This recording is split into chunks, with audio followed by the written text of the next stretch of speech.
At our number 10 spot, we have almost had a war over a tree. Two US Army officers named Captain Arthur Boniface and First Lieutenant Mark Barrett were axed and butchered until they passed from North Koreans while trying to trim a tree in the DMZ. This would later be known as the Korean Axe Murder Incident. The tree was blocking a checkpoint view, which is why the US decided to chop it in the first place. As you would expect, when the US caught wind that the soldiers passed away in a foreign country, they quickly took action. They created Operation Paul Bunyan, which is named after a mythical lumberjack from North American lore. The operation was very simple. Go to the DMZ and chop it down, except they came with a little few friends of their own. This included hundreds of soldiers armed with machine guns, grenade launchers, and chainsaws. And if that wasn't enough to make this more American, they brought in a 23 vehicle convoy with a tank, 20 utility helicopters, and 7 attack helicopters. Oh, you thought I was done? They also brought in B-52s, F-4s, F-5s, F-111s, and also a carrier which was offshore and a nuclear capable bomber circulating in the area. If you guess that the North Koreans didn't do anything, you are right. At number 9 spot, we have videos of nuclear destruction. Okay, first things first, North Korea has no internet. Well, except for high level officials and some schools, but that's pretty much it. This means their media spreads like a wildfire in a desert.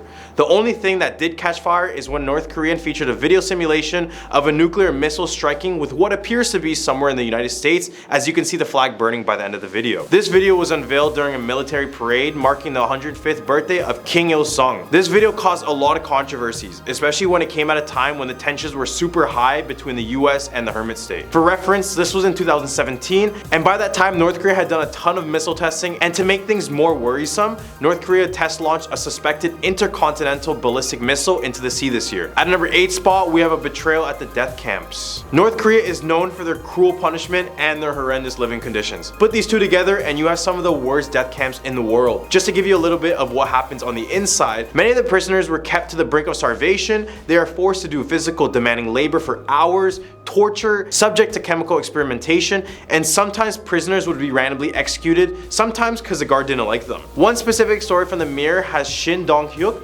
share his experiences in these death camps. When he was 13 years old, he overheard his mother planning to escape the camp. Since he was practically born on the camp, all he knew was to obey and report anything bad in the eyes of North Korea. So he ratted his mom out. He would then recall watching his mom and his brother being dragged out and publicly executed in front of his very eyes. The worst part about this is that at the time he believed he did good because he claimed this is the type of brainwashing he underwent at the camp. At number 7 spot, we have Otter Warm Beer. Warm Beer was a student from UCLA and decided it was time to go somewhere outside of the box. He then went on a trip to North Korea through a Chinese company called Young Pioneer Tours, which is still one of the biggest tours to this day.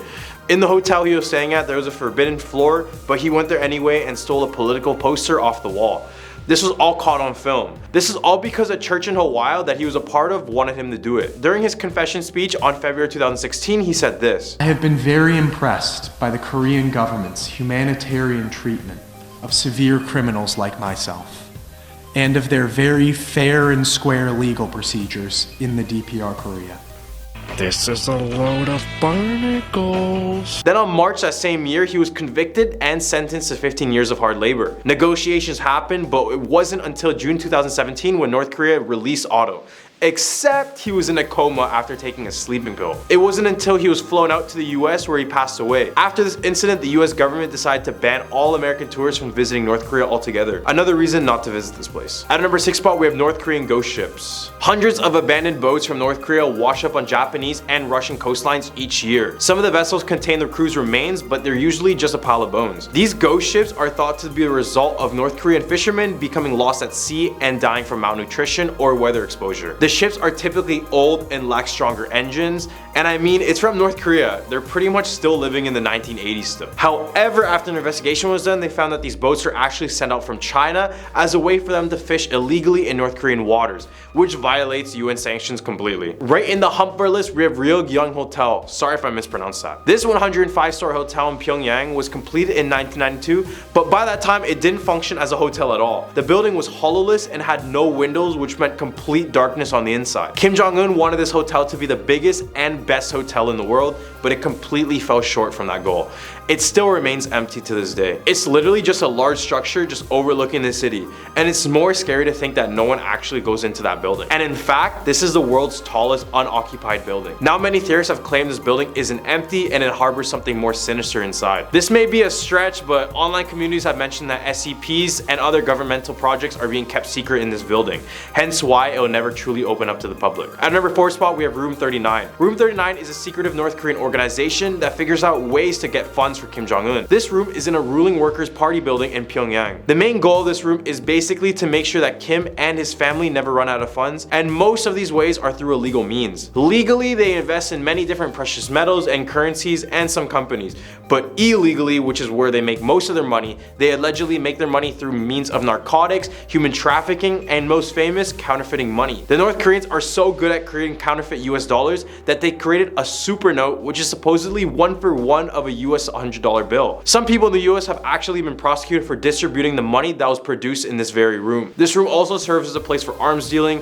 where they usually sell to terrorist organizations and dictators for money. At our number 3 spot, we have Kim Jong-il's tomb. His tomb is on this list because it just gives everyone other than North Koreans the utter creeps. The mausoleum contains the embalmed body of North Korea's late leader Kim Jong-il, and it was open to tourists for some time. During that time, you could see the leader in this glass box with his body resting inside. Just a creepy sight to see in general, let alone a dictator who causes people to suffer. At number 2 spot, we have the Shincheon massacre. Now before I get started with this one is all up for speculation. North Korea has said this happened while the US has said it was falsified, but forget about what we care about, let's just care about the North Korean side right now. They claim that a mass murder took place in the 1950s during the Korean War. In the town of Shincheon, American soldiers supposedly took the lives of over 35,000 civilians in the course of 52 days. If this was true, this would make it one of the most deadliest massacres in history, but that's if. Now this event is memorialized in the Shincheon Museum of American War Atrocities. Yup, there's a museum on horrible violent acts, and some of the paintings in here are pretty disturbing. At our number 1 spot, we have an election. This one is probably the least scariest on this list, but the fact that people have no right to vote for their leaders is definitely terrifying for me at least. Voting in North Korea is actually a thing. When you're supposed to go in for voting, many people show up super early to show a sign of loyalty. But when they're there to vote, it's just mandatory to vote for the SPA party, otherwise known as the Supreme People's Assembly. There's also supposedly private voting booths, but seriously, what do you have to hide? If you do attempt to vote for someone else, the police will follow you and find any ways to incriminate you or declare you insane. Coming in at number 10, we have 13 Curves. This is a very dangerous road in Marcellus, New York, named the 13 Curves. Over the past 60 years since its construction, this road claimed the lives of many drivers from unfortunate accidents. None are more notorious than the story of a couple on their wedding day. Drivers claim they see a young woman dressed in a bloody white wedding gown walking along the road looking for her groom. All of the accidents on this road are said to be associated with this one woman, since many of the survivors of these accidents claim that the last thing they saw before crashing was in fact this woman in white. This story is very similar to La Llorona if you guys remember my past videos. That is in the Texas video. How the woman passed away in the first place remains a complete mystery, but some claim that on their wedding night, the couple drove on these winding roads, but on one of the curves, they lost control and ended up in a nearby creek, with both of them passing away. Other drivers claim that they enter into their cars, and many of them become startled and crash when they look in their rearview mirror to see this bloody apparition. At a number 9 spot, we have the Fordham University Spirit Story. Before we begin, scenes from The Exorcist were shot here, so it was probably for good reason since they wanted to shoot a horror film at this university filled with the supernatural. In the summer of 2003, RAs in the place noticed that in one room the beds were propped up rather than lying on the floor. It wasn't until one day an RA awoke from knocking on his door. When he opened it, he saw a Jesuit priest who said he would take care of the mattresses. Except when the RA tried to figure out who the priest was, he discovered that the only Jesuit priest bearing that description had passed away 10 years ago. That's not all the ghosts within this university. It said that the spirit of a little girl who has been seen in the bathrooms is said to lurk and peek behind the shower curtains. Many other students revealed that they had sleep paralysis when inside the dorms, even though they had no such thing prior. Lastly, other students report being woken up due to the feeling of someone grabbing their neck and tugging their legs as if someone wants to drag them. At a number 8 spot, we have Rochester's White Lady. There's a White Lady scary urban legend in almost all cultures, so I had to mention one in New York as well. In Eastman Durham Park, visitors claim to see a crying woman asking where her daughter is. The story goes that in the early 1800s, a woman named Elisa lived in the area with her farmer husband. After a seemingly good start to their new home in Rochester, tragedy struck when Elisa's daughter suddenly disappeared. The story of her disappearance varies, but the most popular one is that the daughter asked Elisa if she can walk to the lake, but she never ended up returning. Regardless of what version you believe, the result is the same. People see the White Lady roam the perimeters of the lake, constantly wailing and asking for the location of her daughter. People claim that she is more aggressive towards men, but appears as more heartfelt and sorrowful for women. This could be because women are more likely to assist her in finding her daughter, but much of it is unknown. At a number 7 spot, we have the White Horse Tavern. This tavern was established all the way back in 1673, making it America's oldest tavern, as you can see from the sign in the front of the building. During the 18th century, the owner of the bar was reported to be a pirate and rum smuggler, and when the British authorities were hunting for him, he hid out in this tavern during the Revolutionary War and brought in many other soldiers with him, where a lot of them would pass away in that tavern. The most activity in the tavern is said to be located on the 2nd floor in the master bedroom. Story goes that a young girl passed away from smallpox in that room, and many guests hear the little girl singing, and some workers claim they see a little girl running around with a lemon and lime knife looking to attack unsuspecting victims. And remember that pirate owner I mentioned? Yeah, he would end up murdering someone in that very room, but that's all up for speculation still. Regardless, the world's oldest tavern had to have a few of their own ghost stories. At our number 6 spot, we have the Rolling Hills Asylum. Located in East Bethany, New York, this asylum was originally named the Genesee County Poor Farm. A poorhouse is a place where orphan children, families, the elderly, and where physically and mentally handicapped people go. All the people who passed away at the asylum were buried on the property grounds, which led many people to believe to be haunted throughout the entire area. The favorite entity spotted there is called Roy Croce. The owner had an encounter with Roy the ghost. One day she went in and a rat went across the room. The rat startled her and then she went to scream and then left the asylum. The next day when she came back, she noticed a rat that startled her was found dead on the stairs with blood oozing out of it. Above that was a bloody handprint, presumably with the blood of the rat. She believes it was Roy helping her as the rat scared her pretty bad. Right in the hump of our list, we have the Curse of 1940. The Curse of 1940, or the Dutton's Curse, was a hex that was believed to cause NHL's New York Rangers not to win a Stanley Cup between 1941 all up until 1993. For all you non-hockey fans, the New York Rangers were very successful in their early years when they took 3 Stanley Cups, 1928, 1933, and 1940. After a 54-year wait, they won another Stanley Cup in 1994, but many fans believe the reason they haven't touched gold in so long is because of this curse. This was because in the 1939-40 season, the mortgage of the Madison Square Garden, which is the place where the Rangers played, was paid off, which led to management to burn the entire mortgage in the bowl of the cup. This led many to believe that the hockey gods put a curse on them. For example, in the 1950 Stanley Cup Finals, the Rangers had to play in the Maple Leaf Gardens in Toronto for their home ice, which could be related to the fact that the MSG burned their mortgage, forcing them to play in another city, hence why they didn't win that year. I know sports curses are not scary at all, but for New York Rangers fans, this is the most terrifying thing they heard all year. At our number 4 spot, we have Palmyra Historical Museum. As the name suggests, this museum is located in Palmyra, New York. This building is thought to be over 200 years old and once served as a tavern and a hotel. It is now open to the public as a museum, but there's a reason why this one is on the list. The story goes that 6 days before Christmas 1964, a fire raged a small home which had Ruth Anna Breeden, her husband Paul, and 6 children inside. It was a supposed flash fire which engulfed the entire house quickly. The husband managed to escape, but the mother and her 6 children were found burnt in the basement underneath a mattress. Although the fire didn't happen in the museum per se, it sits on the home's foundation, meaning the basement is the exact same. This is why many guests claim to catch the scent of ash in the basement, because this is where the woman and her children lost their life. In the museum, guests also report toys being flown off shelves and even feeling their hair and clothes being tugged on. All the way at our number 3 spot, we have Vale Cemetery.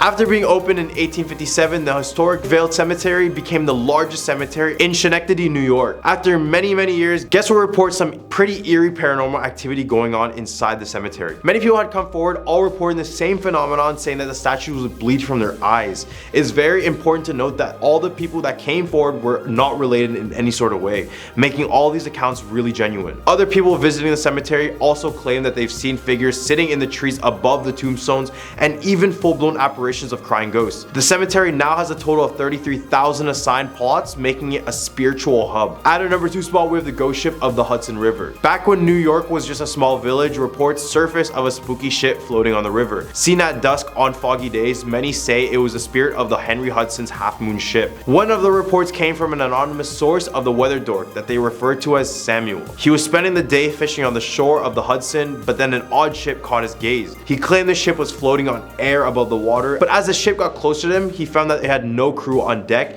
and had 3 empty masts. Regardless of the fact that it was floating, the ship could only be heard when it got closer, and the wood would be creaking as if it was on water when it wasn't. Eventually a storm came and slowly brought the ship back into the river, slowly disappearing into the darkness and the rain. If you listen to this story and get some Flying Dutchman vibes, you're right. All the way at our number 1 spot, we have the Amityville Horror House. It all started with an invitation from a news anchorman in Long Island. All the Warrens knew that there was a tragedy inside of the home, and the owners left after only living at the home for little less than a month. After Ed Warren spoke to the owner of the home, George Lutz, he quickly agreed to have them investigate. George was so horrified by the house that he only left the keys to the house and completely left the area. When the Warrens were in the house, they described feeling a powerful negative energy, calling it, quote, diabolically infested. Ed then entered the basement and felt immediate pressure, which pinned him on the floor. He commanded to Jesus Christ to leave, and it lifted it off of him. This was no regular paranormal case. The Warrens were unaware that 6 people were murdered in that home 7 months ago, where Ronald DeFeo Jr. murdered his entire family in that one night. Starting off at number 10, Wakehurst Parkway, a stretch of roads spanning from Narrabee in Sydney's northern beaches. The Wakehurst Parkway is well known to locals as a hotspot for paranormal activity, with many vehicle-related passings occurring along the 14.6-kilometer stretch of road. Spooky stories range from seeing strange humanoids on the roadside to the unsettling urban legend of Kelly. According to the legend, Kelly appears as a younger girl who either stands in the middle of the road or appears in the backseat of cars. Apparently, if you don't demand she leaves the car, the driver will crash. The road has also been associated with gruesome crimes over the years, such as in 1994 when a 34-year-old Stephen Dempsey was shot in the heart with a crossbow at Deep Creek Reserve on the Wakehurst Parkway. His killer dumped his body in the creek but later returned to dismember it, taking it and putting it in a freezer. 1 year later, the body of 21-year-old Frances Tizone was found just meters from the Wakehurst Parkway in French's Forest, where her body had been dumped after being strangled by her ex-boyfriend. Now at number 9, Luna Park Ghost Train Fire. On June 9th, 1979, a devastating fire in Luna Park's Ghost Train ride, said to be the result of an electrical fault, claimed the lives of 7 people. 3 of the victims were Damien Godson, along with his father and 4-year-old brother, in what may have made for an eerie foreshadowing to the tragedy. Prior to their passings, the Godson family had been waiting for a ferry from Circular Way to Sydney's Luna Park, where they were approached by a satanic-looking figure dressed in a loincloth, mask, and horned headdress. The man reportedly came up to the family and placed his hand on 6-year-old Damien's shoulder, and a photo was taken. To this day, no one knows the identity of the man dressed as the demonic figure, but some believe that the horned man resembled the god Moloch, who asked for children to be sacrificed through fire or war, while others believe the man had been linked to a local satanic cult. Here at number 8, Ottaway's Panther. Supposedly, there have been alleged sightings of the elusive big cat, scurrying its way through the Ottaway Ranges, where the bush meets the beach off Victoria's Great Ocean Road. Supposed sightings of black panthers in the bush have been documented since the 1830s, ranging from rumors of big cats in the bush by New Eastern immigrants to sworn testimonies and videos taken in more recent years. All have given the legendary creature a similar description, a large, black, 4-legged creature very similar to a panther. Some explanations have been historical exotic animal traits, or an evolutionary trail of feral cats in the area, while others have suggested that they may have come from traveling circuses or visiting soldiers years ago. Similar sightings have also been reported in other states, including the Blue Mountains. It's said you can encounter this beast in the Great Ottaways National Park almost 3 hours southwest of Melbourne. Here at number 7, Picton Tunnels. The most famous of the Picton Tunnels in New South Wales, called the Mushroom Tunnel, was the first railway tunnel used by New South Wales Railways. During World War II, the tunnel had been used to store weapons and ammo. It's also said to be a hub of paranormal activity. After a lot of people taking their own lives, murder, and accidental passings. Many who have been brave enough to go into the tunnel have reported strange lights, cold spots, strange voices, and dark figures. There's also whispers that a mysterious lady in white who roams the tunnel inducing fear into anyone who is unlucky enough to see her. Is it just me, or does every country have its own lady in white? Number 6, Hawkesbury River Monster. It appears every place also has its own river or lake monster too, but you may have to see it to believe it. This is exactly what believers of the Hawkesbury River Monster claim to have seen. Also known as the Mooney Mooney Monster. Sightings of the mystic cryptid creature were reported in the 1800s, although Aboriginal rock art in the region describing a similar creature known as Mullywonk dates back to more than 3,000 years. Most accounts refer to the sea monster as grey, with a large eel-like body, elongated head, 4 flippers, and a thick tail. Allegedly, the water serpent may have been floating around Australia's shores since the Jurassic era, while modern legend hunters have not yet provided evidence of the existence of Australia's own Loch Ness Monster. Halfway at number 5, Yaramayahu. Vampire goblin, frog mutant, or mini monkey man? A cryptid creature also known as the outback vampire has been mentioned in Australian Aboriginal mythology since the Dreamtime. The Yaramayahu is said to be a tiny red man with a large head and no teeth, resembling that of a small monkey man or mini monster that drops from fig trees and uses suckers on the ends of its hands to devour human flesh. Though the idea may frighten tourists in the land of giant spiders and poisonous snakes, locals are much less concerned. While the tale of the outback vampire may have been used as an Australian bush urban legend, rather than proven sightings, you can look for the supposed creature in Red Centre Way. Number 4, Jandamara. In the 1890s, while working for police in the southern Kimberleys, Jandamara, an Aboriginal from Bonuba tribe, helped capture a large group of his own people. But upon seeing their suffering, Jandamara rebelled, shot a trooper, freed the captives, and stole guns. The story of an Aboriginal bounty hunter gunning down a white trooper raised local fears, and soon Jandamara became the most wanted man in the Kimberley. For nearly 3 years, Jandamara led police and outraged bounty hunters on wild goose chases throughout the area. His extensive knowledge of the local landscape allowed him to disappear at will, and helped fuel rumors that he may not have been a human at all. When Jandamara couldn't be caught, the police brought in Mickey, an indigenous tracker from an opposing tribe. With skills equal to Jandamara's, Mickey did what was seemingly impossible for white troopers. He unraveled Jandamara's bush tricks, tracked him down, and supposedly shot him at his Tunnel Creek hideout. In the end, Jandamara's body was decapitated and the head sent to England to be displayed as a trophy. Number 3, Picnic at Hanging Rock. The story of Picnic at Hanging Rock tells of the mysterious disappearance of schoolgirls Miranda, Marion, and Irma, and their teacher Miss McCraw on Valentine's Day in 1900. The legend goes that the schoolgirls were drawn to the rock formation by supernatural forces, became dazed and confused, and were lost within the boulders and crevices, never to be heard or seen from again. The story originates from a novel by Joan Lindsay, who gave ambiguous answers when asked whether the story was in fact or fiction, and the haunting film only intensified to the legend. To this day, many people believe the disappearances were real, which still lures tourists to the area, much like the girls were lured to the rock. Number 2, the Bunyip. Unfamiliar to the sights of an alien environment, early European settlers quickly took to the idea of a bunyip being the new creature waiting to be discovered, and set out on foolish attempts to find one in the hope and fame of riches. To various local Aboriginal tribes, however, this wasn't the case. The bunyip was a malevolent force that lurked at the bottom of creeks and billabongs, ready to devour anyone crazy enough to wander down at the wrong time. Bunyips have been reported to have horses' manes, dogs' faces, flippers, fangs, tusks, 2 eyes, shaggy fur, short hair, horns, and to be as big as a horse and as small as a dog. This apparently is one myth that has been embraced by Indigenous and non-Indigenous Australians. Some say the legend of the bunyip stems from the Aboriginal ancestor memories of the Diprotodon australis, a 3-torn bear-like creature that was the biggest marsupial in existence before it became extinct around 40,000 years ago. Now coming in at number 1, Crown Casino Morgue. Despite the casino reportedly denying its existence, rumors have persisted for years that Melbourne's Crown Casino has its own morgue to cater to elderly gamblers who pass away or those who have died by taking their own lives after gambling within their establishment. According to the legend, there's a secret corridor and doors open out in the toilets to allow bodies to be taken away because people taking their own lives aren't glamorous for all the people spending money they can't afford to spend on gambling. Apparently, a person who knows someone who works at the Melbourne City Morgue said that they do have a morgue at the Crown Casino. It's said that the several secret passageways throughout the casino and hotel allow for the discreet removal of deceased people without raising a red flag to other guests. Despite Crown constantly shutting down the rumors, many continue to still believe the creepy whispers. At a number 10 spot, we have the Chung Ek Genocidal Center. As the name suggests, this was a pure massacre and a horrible tragedy in Cambodia's long rich history. In the area around this genocidal center, approximately 17,000 people lost their lives and were buried, many whom were bound and blindfolded. blindfolded. For obvious reasons, these were known as the execution fields of Chong-ek. This is all but a reminder of some of the atrocities committed by the Khmer Rouge regime, who were known for their forced labor camps and malnourished citizens. Now back to the Chong-ek Genocidal Center. This is where the regime would take their prisoners to be executed and now serves as a memorial for this mass grave. The center even features a Buddhist stupa filled with different human skulls retrieved from the field,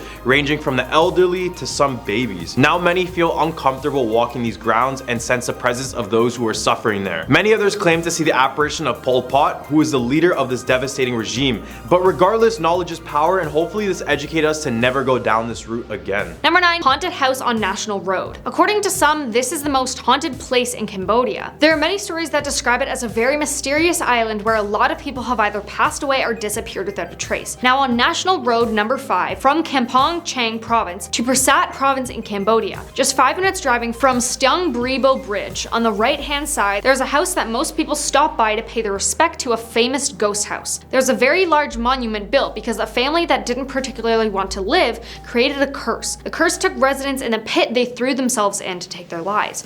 Eventually, people who drove near it started to pass away. It was also said that the residents who lived nearby started to pass away around World War II. At the time, it was a wooden house, but now it's concrete. At number 8 spot, we have Boker Hill Station. Boker Hill Station once served as a French settlement town and a hideout for the Khmer Rouge regime. Remember that terrible communist party I mentioned earlier? Through its time, many lives were claimed due to the hard labor needed to build all this infrastructure. This town even saw a war with the invasion of Vietnam. This regime used this place as one of their last strongholds, so many lives were lost defending it. Now it lies completely abandoned with only the rundown buildings to show for it. Fortunately, the place opened up for tourism, but many people report feeling sadness walking along these blood-stained grounds. Many people visit the old hotel in the town and they claim to see the apparitions in the corner of the rooms, standing there just watching them. Didn't think it was scary yet? Imagine this place at night.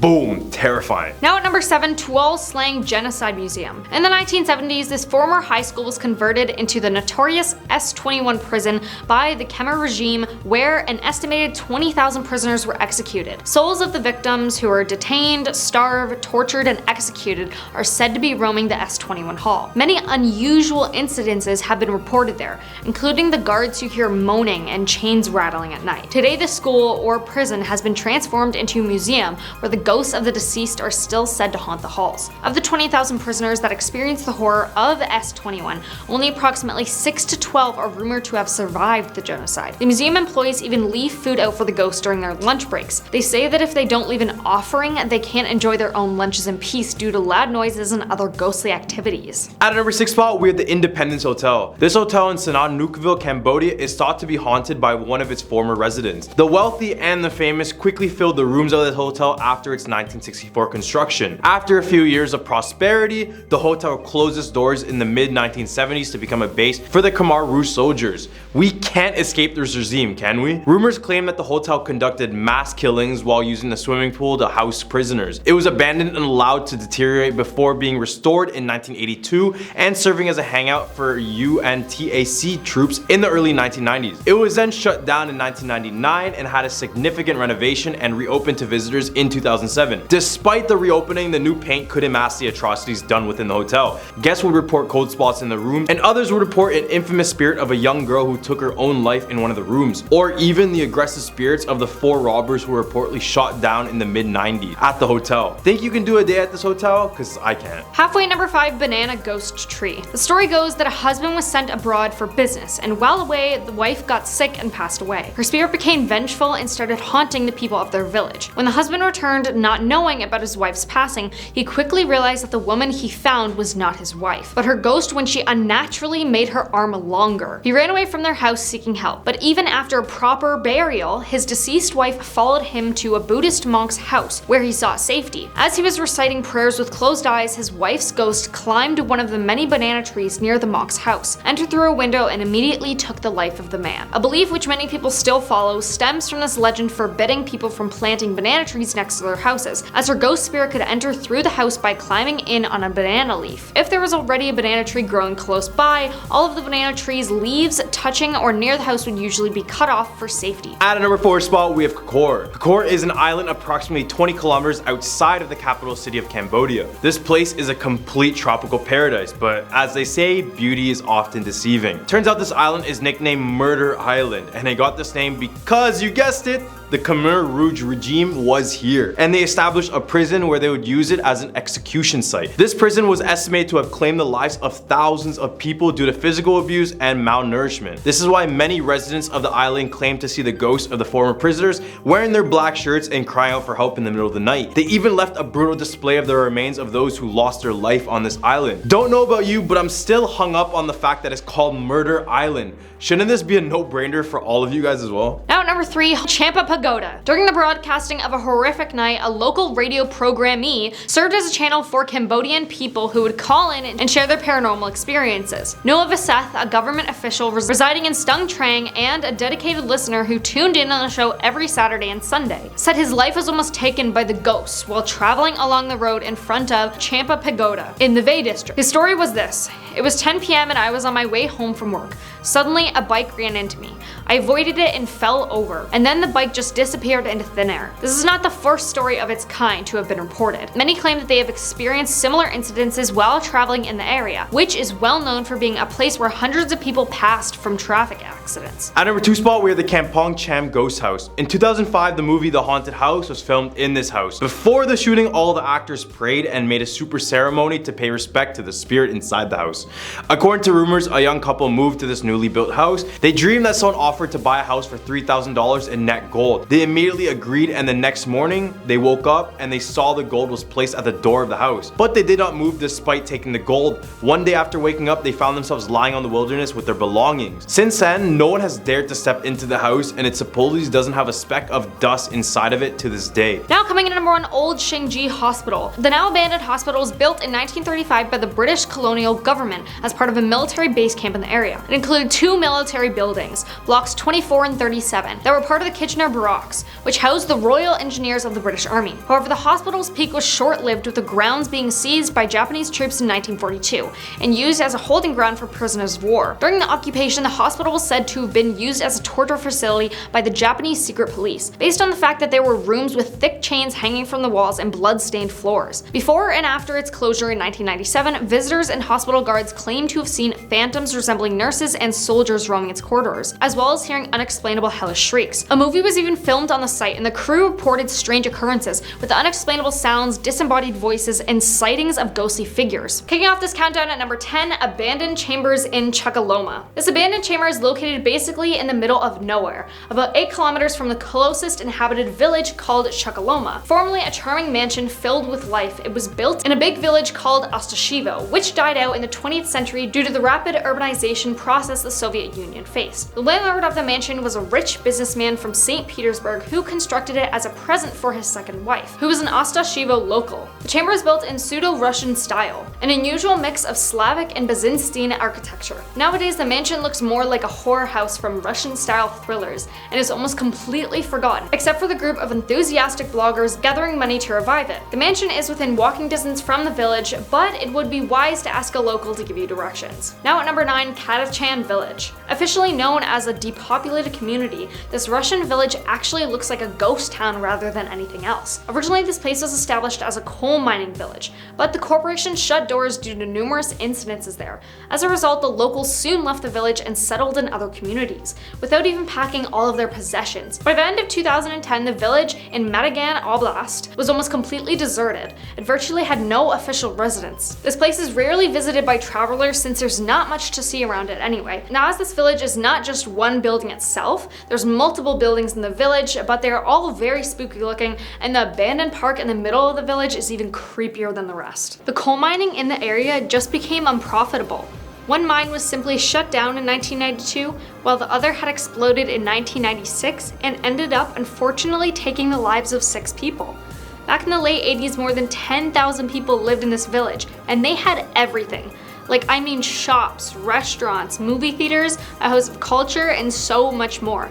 However, in 2012, 2 people were spotted in the area, and it was reported it seemed like they had been living in this insanely creepy deserted village. Here at number 8, Brzezinski Mansion. This mansion is also located in St. Petersburg. Unnoticeable from the street, this charming abandoned mansion is located in the industrial district of Vasilivsky Island in St. Petersburg. It was built by Petersburger Nikolai Brzezinski, the rich owner of the local tannery. The mysterious story of the building claims that here the famous Dracula mirror is being kept in a secret hiding place between the walls. According to local legend, the mirror was brought here in the 20th century from the Venetian Palazzo, where the dust of Dracula was kept. Soon after the mirror appeared in the mansion, the granddaughter of the landlord suddenly passed away. After the revolution, the mirror was taken to the local Kirov Palace of Culture and then returned to the mansion. After 2 more passings of residents of the mansion, the decision was made to hide the mirror in a secret place inside the building. Coming in at number 7, Sanatorium Energy. The old sanatorium was a long abandoned place that wasn't used for decades until one day when the town decided to transform the building into something else. The former sanatorium would probably be torn down completely,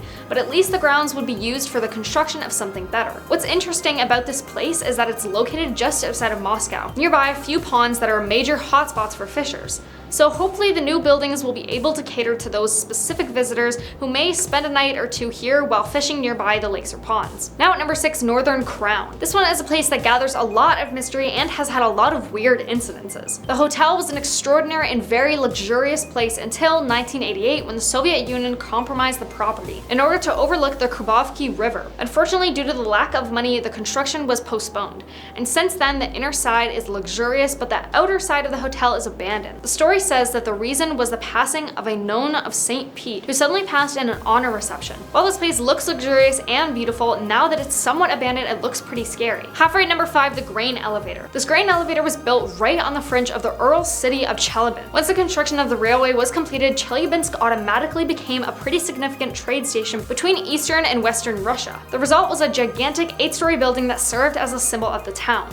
It practically resembled a giant skyscraper rising high from the ground. In only several years, the other districts of the city developed so much the grain elevator simply fell into abandonment. Now I know the building doesn't have any ghost stories behind it, but it definitely looks like it could be tied to something like a haunted asylum.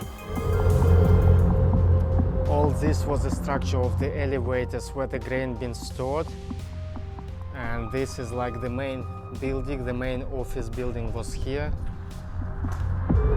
Here at number 4, Dagdizel plant. This odd building is known as the Dagdizel plant in Dagestan. Initially, Dagdizel plant was used as a test center for the military department in Russia. According to the original plan, it had to be put in operation by 1939. However, the idea was actually short-lived since the military needs sort of changed over the years. Well, this Russian test center still resides in the Caspian Sea, but it's hardly ever used for anything anyway. On top of that, Dagdizel plant is located almost over 2 miles from the shore, so getting there isn't really easy whatsoever. Today, its only visitors are the birds that have made the land theirs. This weird looking thing in the middle of the water just screams horrifying just from a picture. Coming in at number 3, the unseen side of Leningrad. Saying that the scenery of this place isn't at all spooky would be the biggest lie ever. This insane site was built near the village of Seperny and is considered the largest decoration for a military movie. In fact, the entire town was built on an abandoned military base. The movie project engaged over hundreds of builders to set up the scene, and the whole process took between 4 to 6 months, and over $5 million to complete. It's not hard to see that the decoration is filled to the brim with bizarre details, including these children-looking statues that seem to be playing Ring Around the Rosie, which for starters has always been a creepy song and an odd game to play. I mean, the lyrics in the song are ashes, ashes, we all fall down. Now at number 2, Atomic Lighthouse. The Atomic Lighthouse, constructed by the Russian architect Murray Shinobu, was built on the Sakhalin Island in the mid-90s. It was in fact a very complicated building, a technical one that had to be a unique creation. Kapanava's lighthouse used a diesel generator to get going, although it also had some backup batteries. In the late 90s, the Atomic Lighthouse was retrofitted with more power as a way to save more money. However, somehow it eventually became abandoned anyway. So the building now sits lonesome by the sea, hopelessly waiting for a new potential reconstruction. But with the clouds and all the decay the building has already experienced, I'm not sure anyone would want to even go near that thing, let alone build something else in its place. So this is floor number 3. This looks like it was probably the living quarters. People lived here, like season round. There had to be someone here at all times manning the lighthouse itself. Looks like the walls have been painted blue. The reason why I think this is also living quarters is it's the only level that we've seen with the space heater on it. Got a shelf and then a closet right there. Taking our number 1 spot, Maternity Hospital. This building was constructed at the end of the 18th century on the territory of the hospital for participants in the Patriotic War of 1812 against the French army of Napoleon, and initially was a general district hospital. It became a maternity hospital in the second half of the 20th century and was closed for reconstruction in 2009. The plan of this 2-story building resembles the Russian letter with a basement and attic. The ceilings are more than 5 meters high, and in spite of the fact that the building is totally abandoned, it still has central heating and is rather clean. Bloggers and people passionate about abandoned sites visit it on a fairly regular basis. The hospital is situated in the region of Vladimir, 186 kilometers to the east of Moscow. As maternity hospitals are usually good places to welcome new children into the world, this place is terrifying and no place for children now. Number 10, the Stanley Hotel. The Stanley Hotel is known for its purported haunted history and paranormal activity, as well as being the inspiration for Stephen King's novel The Shining. Some of the reported paranormal experiences at the Stanley Hotel include ghostly apparitions. Guests and staff have reported seeing ghostly figures and apparitions throughout the hotel, including a phantom housekeeper who still tends to room 217. Visitors have reported hearing unexplained sounds such as people giggling, ghostly laughter, and footsteps in the halls when no one else is around. Guests have reported objects moving on their own, including doors opening and closing, lights turning on and off, and the sound of furniture being moved. Some visitors have reported feeling sudden drops in temperature or being in a particular area of the hotel that is unusually cold, even though the thermostat shows a normal temperature. Some guests have reported smelling unexplained scents, such as the smell of cigar smoke or perfume, when there is no logical source for the odor. Some guests have reported experiencing flickering lights, electrical disturbances, and equipment malfunctions that cannot be explained by natural causes. While some people claim to have had paranormal experiences at the Stanley Hotel, others have reported having a peaceful and uneventful stay. It's up to each individual to decide whether they believe in the hotel's haunted history or not. Number 9, Eastern State Penitentiary. Eastern State Penitentiary is a former prison in Philadelphia, Pennsylvania that is now a museum. Over the years, visitors and staff have reported experiencing paranormal activity within the walls. Some of the reported experiences at Eastern State Penitentiary include some visitors have reported seeing shadowy figures moving along the walls and corridors of the prison. Many people have reported hearing unexplained sounds and voices, including footsteps, whispers, and screams. Visitors have also reported sudden drops in temperature in certain areas of the prison, even when it is not particularly cold outside. Some visitors have reported seeing cell doors open and close on their own. Visitors have reported experiencing strange smells that they cannot identify, such as the smell of burning, sulfur, or rotting flesh. Some visitors have reported feeling like they are being touched or pushed by an unseen force, or feeling a sense of unease or foreboding. It's worth noting that some people who have visited Eastern State Penitentiary have not experienced anything paranormal or unusual. However, others believe that the prison's violent history and the suffering of its inmates may have had a lingering effect that can still be felt today. Number 8, the Myrtles Plantation. Myrtles is a historic plantation located in St. Francisville, Louisiana, that is said to be one of America's most haunted houses. Visitors to the plantation have reported a variety of eerie experiences that seem to suggest the presence of ghostly activity. Many people have reported hearing the sound of footsteps walking across the floors of the plantation, even when there is no one else around. Some people reported seeing objects move on their own, including doors that open and close by themselves and chairs that seem to slide across the floor. Several ghostly apparitions have been reported at the Myrtles Plantation, including the ghost of a former owner who has been seen wandering the grounds. Visitors have reported experiencing strange smells that seem to come out of nowhere, like perfume and cigar smoke. Some people have reported hearing the sound of music coming from the empty piano in the plantation's main room. Number 7, the Queen Mary. The Queen Mary is a retired ocean liner that is now a hotel and museum in Long Beach, California. The ship has a long and storied history, including serving as a troop ship during WW2, and many people believe that it is also home to several ghosts and other supernatural phenomena. Many people have heard ghostly singing of a young woman in the first-class pool area of the ship. Visitors to the Queen Mary's engine room have reported seeing ghostly apparitions of the crew members who once worked there, including one man who appears to be covered in oil. Several guests have reported seeing the ghostly apparitions of that man and a woman in 1930s clothing, walking arm in arm down the ship's promenade deck.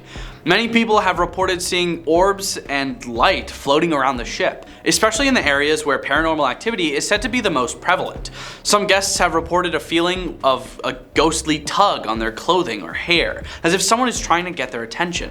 While some people remain skeptical about the reported paranormal activity on the Queen Mary, many others believe that the ship is a hotbed of supernatural phenomena, and it continues to attract ghost hunters and paranormal enthusiasts from around the world. Number 6. The Winchester Mystery House.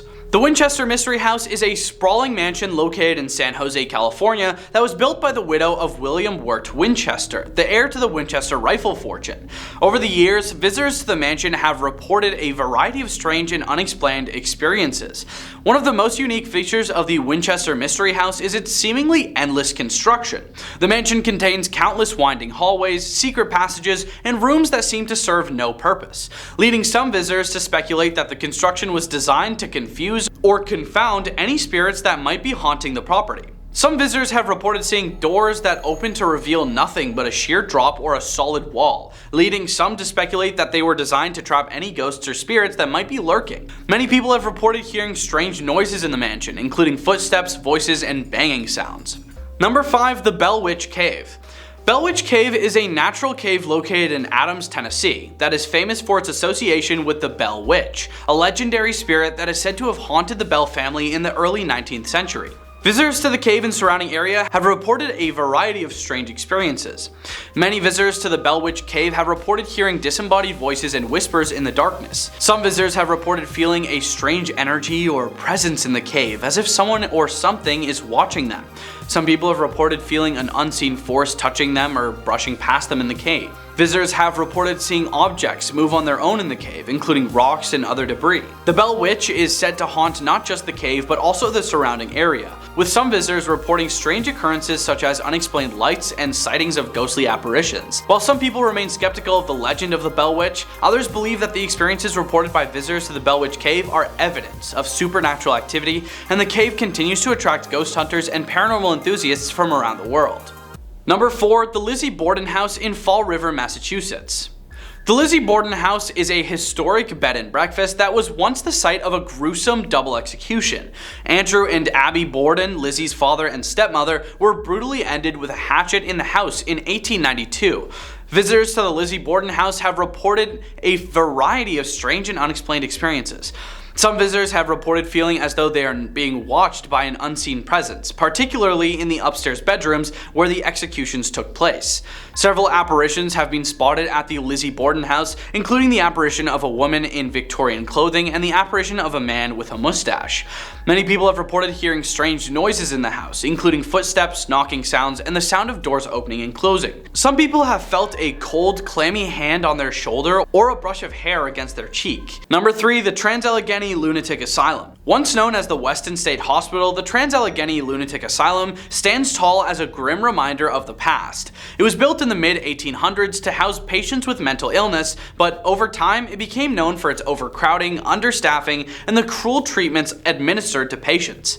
As the years passed, the asylum's conditions deteriorated and it became a place of horror and despair. Patients were subjected to inhumane treatments such as electroshock therapy, lobotomies, and hydrotherapy, which involved forcibly submerging patients in ice-cold water. The overcrowded and understaffed conditions led to many patients being neglected, left to suffer in filth and squalor. The Trans-Allegheny Lunatic Asylum was a place of immense suffering, and it's no surprise that it has become one of the most haunted places in America. Visitors to the asylum have reported a variety of strange experiences, including unexplained noises, ghostly apparitions, and the feeling of being watched by unseen entities.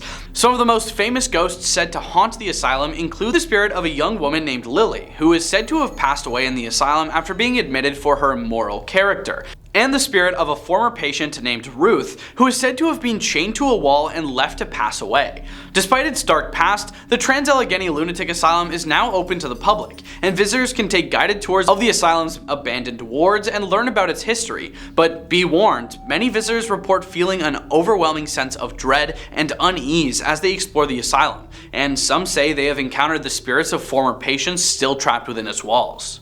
Number 2. The Whaley House. The Whaley House in San Diego, California is an architectural marvel, but it also has a dark history. The home was built in 1857 by Thomas Whaley, a successful businessman, and his wife Anna. The house was built on the site of a former gallows where criminals were hanged in the early days of San Diego. Over the years, the Whaley family experienced a series of tragedies that left them haunted by the ghosts of their past. One of the most tragic events occurred in 1871, when the Whaleys' son, Thomas Jr., passed away. The family also suffered financial setbacks, and their son-in-law took their own life in the house. Today, the Whaley house is said to be one of the most haunted places in America. Visitors have reported hearing strange noises and feeling the presence of unseen entities. Many believe that the ghosts of the Whaleys and those who are executed on the gallows still linger within the house. Number 1. The Villisca Axe House. The Villisca Axe House in Iowa has a history that is shrouded in mystery and tragedy. Built in 1892, the house was once a place of happiness and joy for the Moore family, who are well-respected members of the community. But something happened within its walls that forever changed the fate of the house. Over the years, the house has become known for its paranormal activity, with many visitors reporting strange experiences and ghostly apparitions. Some say that they have seen spirits of people playing in the house, while others have heard unexplained noises and felt an eerie presence within its walls. Despite its dark past, the Villisca Axe House has been restored to its former glory and is now open to the public for tours. Visitors can explore the beautiful Victorian home and learn about its history, from the happy times of the Moore family to the tragic events that occurred within its walls. While the house may be haunted by the memories of the past, it is also a place of beauty and wonder, a testament to the rich history of Villisca and the families who once called the house their home. It's a place where visitors can step back in time and experience the joys and sorrows of a bygone era, a reminder of the resilience of the human spirit and the power of hope in the face of tragedy. Number 10. Organs. A study done by George Mason University in 2019 revealed that you can actually purchase organs on the dark web. Here's what the research paper stated.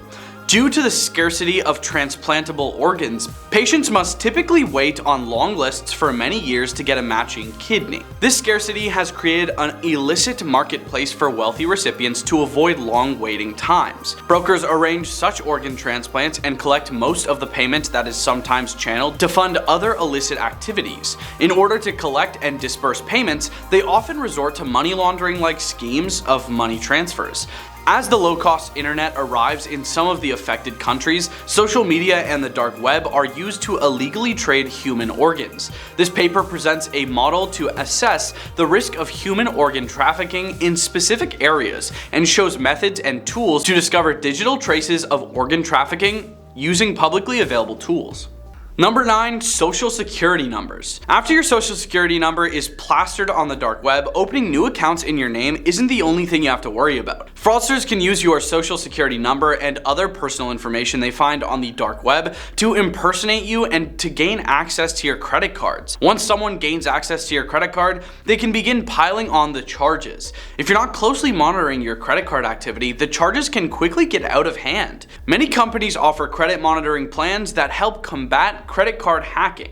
For example, AAA offers Protect My ID, a complimentary credit monitoring service for all AAA members. Signing up for a credit monitoring service can help you keep your identity safe, while giving you peace of mind. Another way to monitor your credit cards is to sign up for alerts. Most creditors will send you an alert when a purchase has been made or a payment is due. These notifications can help you keep track of your credit card transactions at all times. And plus, I think some of them send you notifications for fraudulent stuff. Number 8. Credit cards. A dark web carding market named Biden Cash has released a massive dump of 1,221,551 credit cards to promote their marketplace, allowing anyone to download them for free to conduct financial fraud.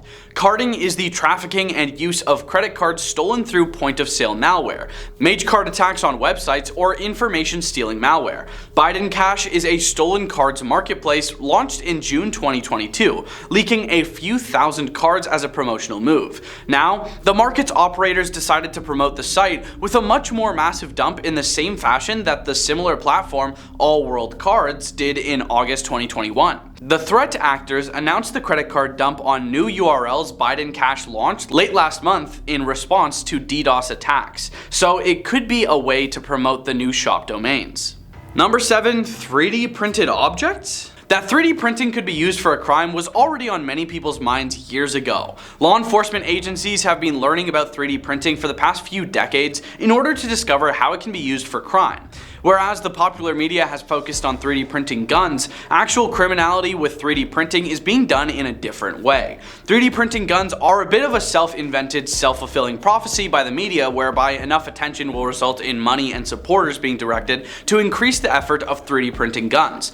3D printing guns will only be an actual thing to worry about if the media has generated enough interest in it for it to be developed further.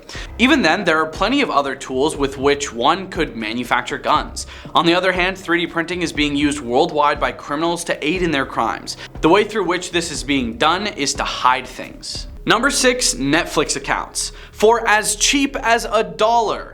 There is no such thing as free Netflix accounts, unless you're using a stolen one. The darknet is host to numerous illegal activities, and a good chunk of it consists of selling hacked or compromised streaming accounts. Fortunately, securing the Netflix account so you don't unwittingly share it with someone is a straightforward process.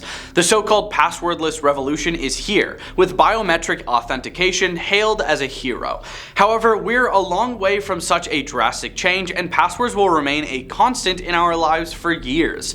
The same passwords are a bane to cybersecurity because of human nature. The passwords people most commonly use to secure their online account remain pretty much the same year after year.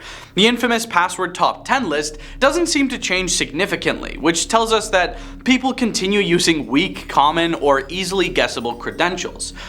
Number 5, stolen goods. Online stolen goods are numerous, and are mainly goods that are easy to steal and sell. Such items include a mix of everyday consumer goods such as razors, deodorants, and denim pants. Organized crime groups are now involved in retail theft. They are driven by the ability to easily and almost anonymously sell the stolen goods online. Online platforms give criminals access to shoppers they would not otherwise reach, and allow them to sell the stolen merchandise directly. Criminals can offer a stolen iPhone, for example, on eBay. Here they can bid and move it more quickly. Another common way to sell stolen goods online is called e-fencing. A fence is the one who buys stolen goods on purpose to resell later. In fact, marketplaces like eBay make fencing highly accessible. Also, dedicated websites offer customers to change stolen items to cash. Websites such as cash4gold.com make it easy for criminals to sell stolen jewelry. Criminals can steal jewelry they know is accepted by the website, easily sell it on the website, and get cash. Reselling stolen items is also carried out through auction sales sites and social media. Number 4, Silk Road. Silk Road was an online black market and the first modern darknet market. It was launched in 2011 by its American founder Ross Ulbricht under the pseudonym Dread Pirate Roberts. As part of the dark web, Silk Road operated as a hidden service on the Tor network, allowing users to buy and sell products and services between each other anonymously. All transactions were conducted with Bitcoin, a cryptocurrency which aided in protecting user identities. The website was known for its illegal substance marketplace, among other illegal and legal product listing. In October 2013, the Federal Bureau of Investigation shut down Silk Road and arrested Ulbricht. Silk Road 2.0 came online a couple months ago, run by former site administrators, but was shut down the following year as part of Operation Onimus. In 2015, Ulbricht was convicted in federal court for multiple charges relating to operating Silk Road and was given 2 life sentences without possibility of parole. Number 3, uranium. On a well-hidden corner of the internet, a user going by the name of FRIM has a question.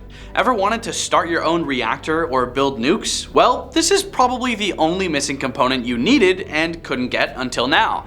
The missing component FRIM promises is a small quantity of uranium ore. On sale for 0.2549 bitcoins or a large sum of money. FRIM is selling uranium on Evolution, which is currently the largest of the so-called darknet marketplaces on the internet, where enterprising vendors offer everything from substances to weapons to stolen credit card numbers. The markets tend to have a short shelf life, and the first and most well-known, Silk Road, was shut down by the FBI. Its successor, Silk Road 2.0, was seized a couple months ago. FRIM knows this. Who knows how long Evolution will last? He/she asks at the end of the uranium listing. That's why you need to order lots of uranium now so you don't miss out on your dreams to threaten the UN with nukes in your lifetime. Winky face. That's a bit grim, FRIM. Number 2, fake degrees. The market for fake diplomas is a booming one. SixGill has identified multiple vendors selling degrees and accreditation that seemingly looks legitimate. One selling a fake London Metropolitan University diploma proudly boasts about the quality of the paper and the embossed seal, and how it's the identical size to the original. The vendor states that it is perfect to be used at places where they just do cursory inspection, where they just look at the seal and appearance of the degree itself without doing any cursory checks. Perhaps what is most striking is the diversity of fake degrees available. While there are some from prestigious institutions like Oxford University, Cambridge University, and Harvard, the majority are from ordinary schools, like Liverpool John Moores University, Middlesex University, and the University of Northern Iowa. Number 1. Uber accounts. At least 2 vendors on the dark web marketplace named Alphabay are allegedly selling Uber accounts. The accounts are said to let buyers order trips using whatever payment method attached to the accounts, while also providing them with the full trip history, email addresses, phone numbers, and even location information of people's home and work address stored on the accounts. The price for such an account is said to be as low as $1, but it could get to $5, a price that won't even get you around the block with a taxi. One of the sellers is said to have sold over 100 accounts to other buyers, but a lot more accounts are estimated to have been sold by now. We investigated and found no evidence of a breach, an Uber spokesperson told The Verge. Attempting to fraudulently access or sell accounts is illegal, and we notified the authorities about this report. This is a good opportunity to remind people to use strong and unique usernames and passwords, and to avoid reusing the same credentials across multiple sites and services. The method used to acquire the accounts is not clear yet, but this comes after Uber disclosed the information about 50,000 of its drivers had been accessed by a third party in May. The latter might indicate that a security breach might have been found in the company's system and exploited to get access to the user's account credentials. Coming in at our number 10 spot, we have the Goddess of Death statue. The ancient limestone statue known as the Woman from Lem, or more infamously known as the Goddess of Death, has been the subject of much speculation and superstition since its discovery in Cyprus in 1878. Dating back all the way to 3500 BC, the true purpose of the statue is shrouded in complete mystery, but it is believed to have been used as either a fertility symbol or a representation of a long-forgotten goddess. Despite its small and unassuming appearance, the statue has been linked to a series of tragic events that have befallen each of its owners throughout the years. The first recorded owner of the statue was Lord Alphonse, who lost all 7 of his family members within 6 years of acquiring this piece. The curse continued with Ivor Medici, the statue's second owner, whose entire family died within 4 years of obtaining it.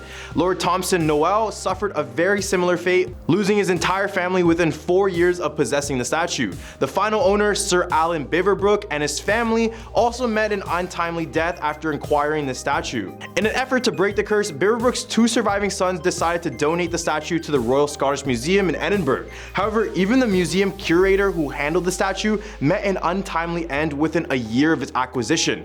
Today, the statue remains safely well behind a glass at the museum. At our number 9 spot, we have the Dark Mirror. The Dark Mirror is a very creepy mirror that has gained notoriety due to its disturbing vision it allegedly brings to those who gaze into it. It was obtained by the Traveling Museum of the Paranormal and the Occult from a woman whose mother had purchased it at a psychic expo. The mirror appears to use the energy of the gazer and show them their deepest fears and nightmares, including visions of their own corpse. The mirror is best used in psychomantium, which is a setup in an enclosed area with only darkness used to communicate with spirits.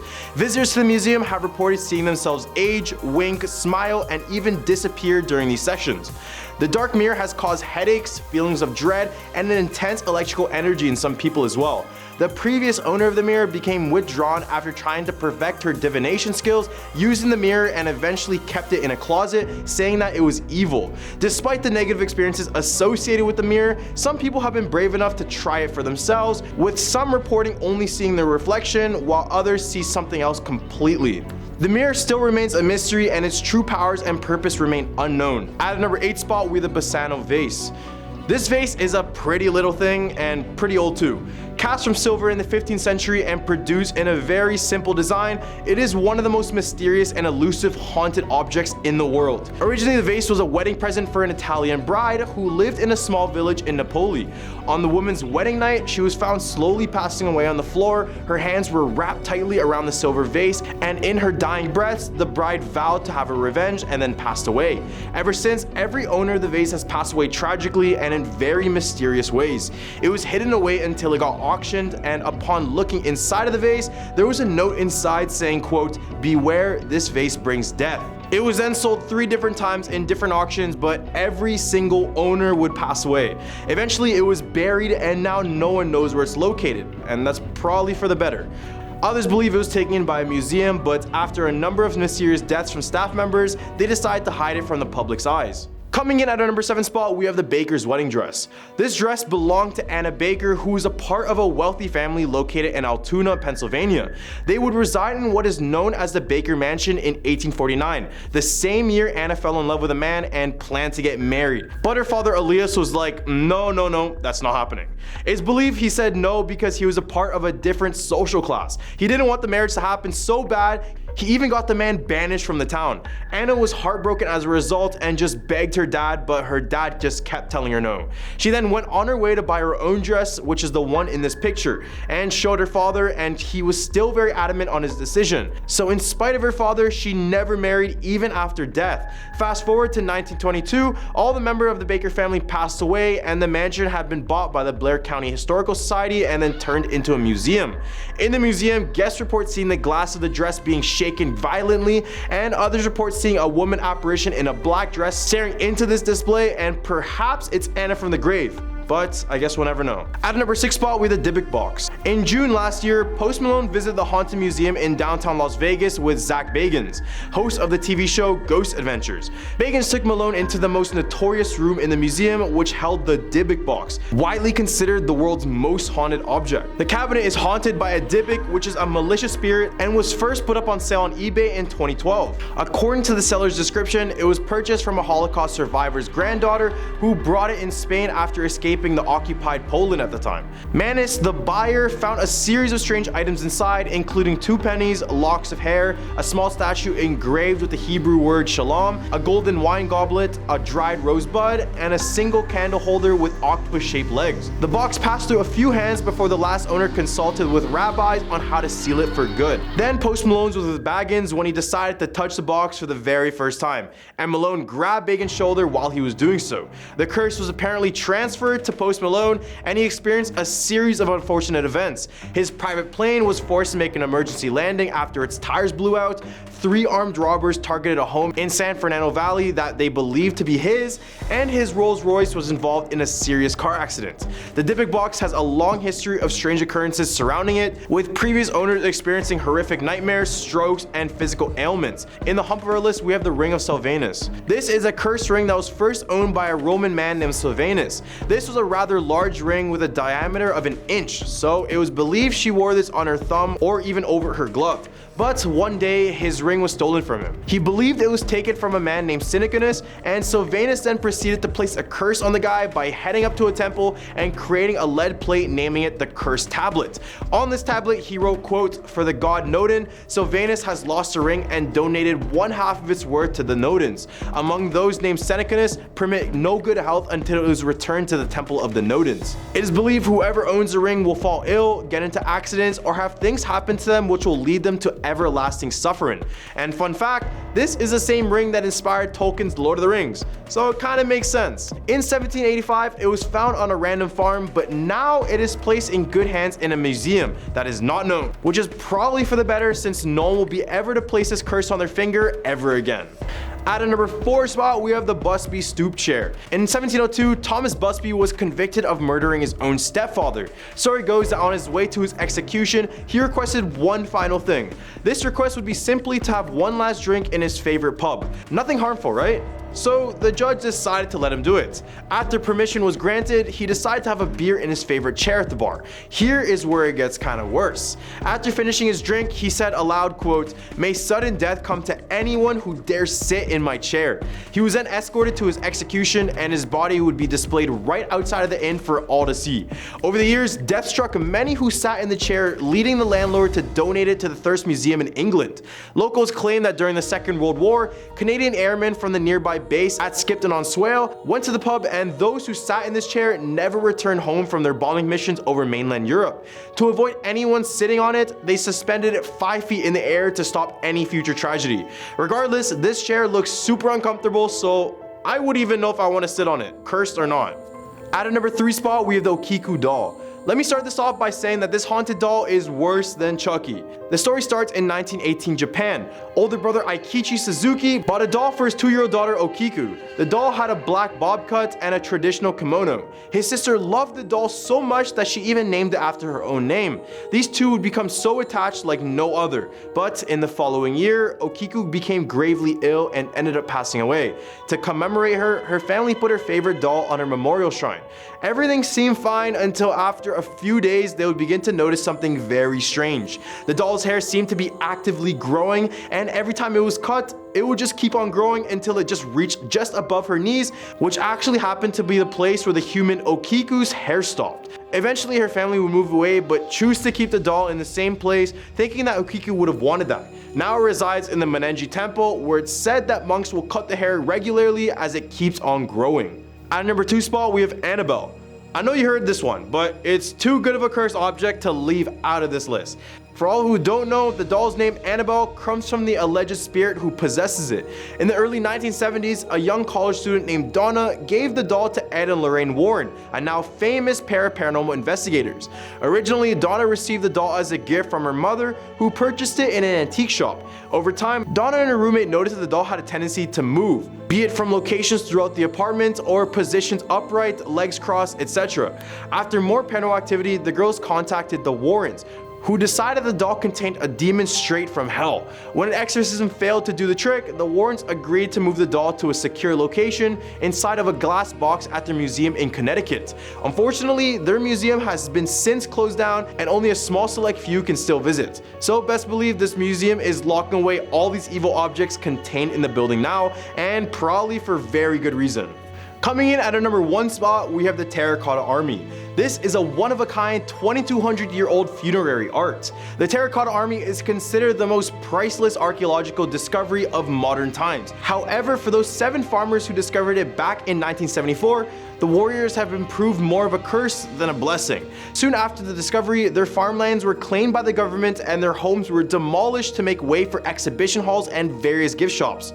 Upon the 7, one took their own life while the other ones passed away tragically, since they couldn't afford healthcare. Some have blamed the government for their passing, while others believe this is a similar curse to Tut's tomb. But what do you guys think? Coming in at our number 10 spot, we have Radiation Man. This is the story of a man who was kept alive for 83 days just so doctors could see the effects of radiation and how long a human could last. In 1999, 3 technicians at a nuclear power plant in Japan were involved in a catastrophic accident that left one of them, Hisashi Uchi, with the highest dose of radiation any human has ever experienced. Uchi, along with Masato Shinohara and Yutaka Yakokoa, were working at a plant when a nuclear reaction occurred, emitting neutron radiation and gamma rays all over the place. As a result, Uchi received a devastating 17 sieverts of radiation, while Shinohara and Yokokawa received fatal doses of 10 and 3 sieverts respectively.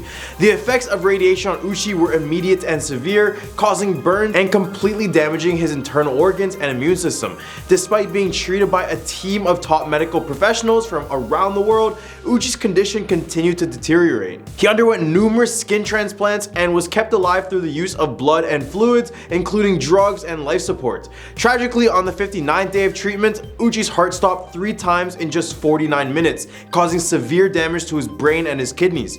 He eventually passed away on December 21st, 1999 due to multi-organ failure, spending the final 83 days of his life in intense pain and suffering. At a number 9 spot, we have the Unit 731. Yup, this story is terrible. Unit 731 was a Japanese biological warfare research unit that operated in China during World War II. It was headquartered in a facility in the Pingfan district, located in China, and they conducted experiments on human subjects in order to test the effectiveness on biological weapons and even study the effects of various diseases. The unit was established in 1936 and operated until the end of the war in 1945. It was led by Shiro Ishii, a Japanese army doctor, and was composed of several hundred scientists and medical professionals. The unit conducted a wide range of experiments on human subjects, including prisoners of war and civilians, often without their consent or even their knowledge. Some of the experiments conducted by Unit 731 included infecting subjects with diseases such as the bubonic plague, cholera, and typhoid fever. They would also study the effects of frostbite by deliberately exposing subjects to extreme cold and performing surgeries on live subjects without any sort of anesthesia.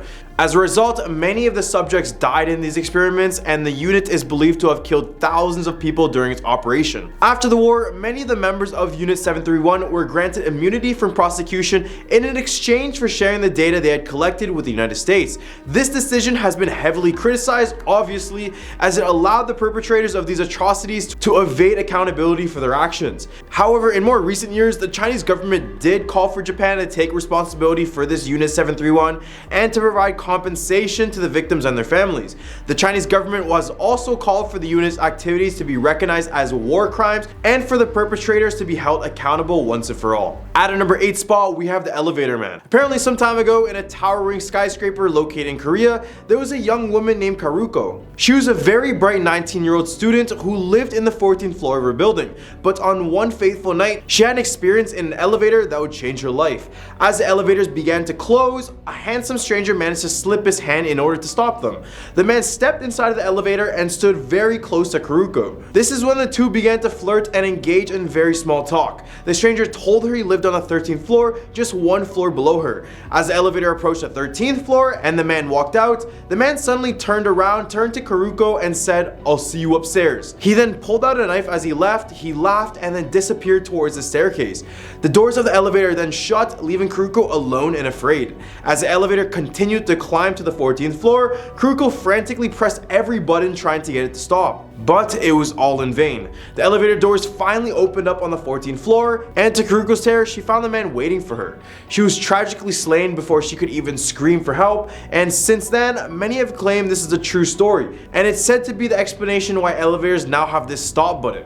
Some even say that the man who killed Karuko still roams the halls of this building, trying to lure innocent people into the elevator with him. And also, there is a game I mentioned in a lot of my past videos which include this story, and this is basically the origin story to that. So if you ever want to know more, just search up the elevator game online and you can even play this yourself. At a number 7 spot, we have the P-40 Ghost plane.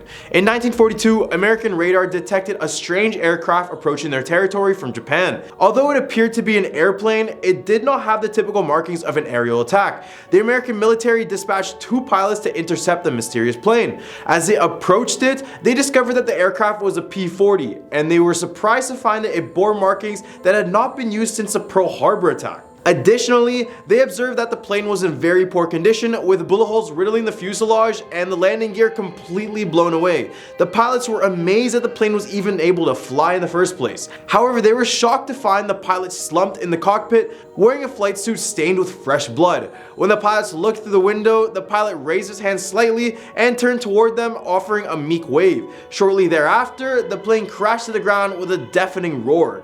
American troops arrived at the crash site but found no evidence of the pilot or any identifying markings from the plane. Researchers later found a diary at the crash site that helped them to determine that the plane must have come from Mindanao, which was an island 1,000 miles away. The rest of the story still remains a complete mystery. Some have speculated that the plane may have been downed over a year earlier and the pilot managed to survive on his own in the wild. He could have scavenged parts from other downed aircraft, repaired his airplane, and then navigated his way back to the homeland through hostile territory. However, the mystery remains as to how heavy the P-40 aircraft could have taken off without any sort of landing gear. Japanese records confirm that an American P-40 flew over Formosa on December 8th, 1942, but where it came, where it was headed, and how it even got airborne still remains a mystery. At a number 6 spot with the Maria Labo. Maria Labo was a woman from the province of Capiz in the Philippines who had a happy family consisting of a loving husband and 1 son. However, she decided to work abroad in England for the sake of her family's financial stability. Maria was lucky enough to have a good employer who treated her well, but she didn't know that her employer was a vampire, supposedly. It was said that Maria was a combination of a maid and a caregiver to this vampire employer, who would always provide her with half-cooked liver to eat. After a few months of working for him, Maria started to feel sick. Little did she know that she has ingested some of her employer's blood, which caused her this unknown illness. Eventually, Maria decided to return home to the Philippines to live with her family. Upon returning home, Maria's husband, who was a police officer, was very surprised to see her. She had already prepared dinner, but but when her husband asked where their son was, Maria just replied, "Our son is right there." Her husband was confused, and it wasn't until he opened the refrigerator that he realized the horrific truth. The meat he had eaten that day was their own son. In a fit of rage, Maria's husband picked up a large knife and slashed her face, leaving a large scar, which is why she was called Maria Labo. Labo means scar in Filipino. From that day on, Maria went on a murderous rampage and stalked or hunted in many different locations within the Philippines. However, her husband continued to hunt for Maria because he just wanted to kill her and end all of this. It is also said that whenever Maria was known to be in any place within the Philippines, people would try to find and kill her in order to save her own children. So there would be this large hunt out for her, and it would just be crazy. In the hub of our list, we have the Hello Kitty murders. Our story begins in May 1999 when a 13-year-old girl approached the Hong Kong police, claiming that a woman whom her boyfriend had helped to kill was haunting her. The police was initially skeptical, but when the girl described how a 23-year-old woman was brutally tortured and bound with electrical wire in a third-floor flat on Granville Road 31, they knew they had to investigate. As they searched the apartment, they uncovered some truly horrifying evidence: a large Hello Kitty doll that had been stuffed with a woman's head. The victim of this ghastly crime was Fan Man Yi, a 23-year-old nightclub hostess who has been abducted for over a year, allegedly for failing to repay a $20,000 debt. According to the various media reports, Fan was held captive for over a month, during which time she was subjected to brutal torture on a daily basis until she eventually succumbed to her injuries. The men responsible for her death then chopped up the body into tiny pieces and disposed of it with the garbage. Some versions of the story claim that they even skinned her and boiled her. Although this is difficult to confirm, what is even more terrifying is that her severed head was sewn inside of a Hello Kitty doll, which became the bizarre story for this tragic accident, the Hello Kitty murder. When the news of this gruesome murder hit the press, it horrified residents of Hong Kong and sparked a media frenzy that lasted for months. As if the story couldn't get any more chilling, there was even reports of a shadowy female figure lurking near the apartment building where this happened, and it was captured on various CCTV cameras from nearby buildings. At our number 4 spot, we have the Tugu complex. In the city of Malang are 3 schools who are in deep connection with the horrors committed in World War II. Back in the 1940s, these 3 schools were used as concentration camps by the opposing Japanese soldiers. The Japanese created an underground system of crawl spaces and secret rooms that connected each school along with the local train station and governor's office. This would ensure accessibility everywhere. Legend says that 2 teenagers attempted to explore these tunnels and secret passageways, but after a short time, one student came out screaming while the other one was found weeks later in the train station in a trance-like state and unable to speak about the horrors he saw.